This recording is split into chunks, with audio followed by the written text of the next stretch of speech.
काही लोकांना विनंती केली, काही आपल्यासारख्या पत्रकारांशी आम्ही संपर्क साधला आणि मग काही माहिती आमच्याकडे आली। ती माहिती म्हणजे अजितदादांच्या ॲक्सिडेंट नंतर 18व्या दिवशी म्हणजे 16 फेब्रुवारी 2026 त्या दिवशी एक पत्र अजितदादांच्या पक्षाकडनं हे इलेक्शन कमिशनला देण्यात आलं।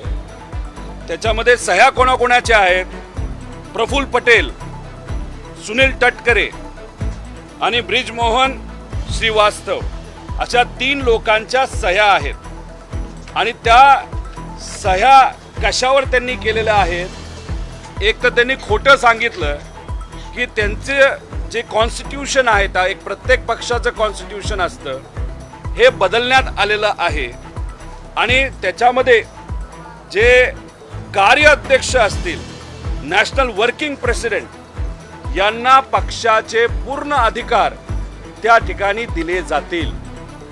म्हणजे अजितदादांना जाऊन फक्त 18 दिवस झाले होते आणि 16 फेब्रुवारीला हे पत्र इलेक्शन कमिशनला सुनेत्रा काकींना न सांगता, पार्थला न सांगता, बाकी आमदारांना विश्वासात न घेता हे या 3 नेत्यांनी, खास करून प्रफुल्ल पटेल आणि सुनील तटकरेंनी ही ताकद, त्या पक्षाची आणि पूर्ण अधिकार जे अजितदादांकडे होते ते पूर्ण अधिकार हे प्रफुल्ल पटेलांना या पत्राच्या माध्यमातून त्या ठिकाणी दिलं गेलं।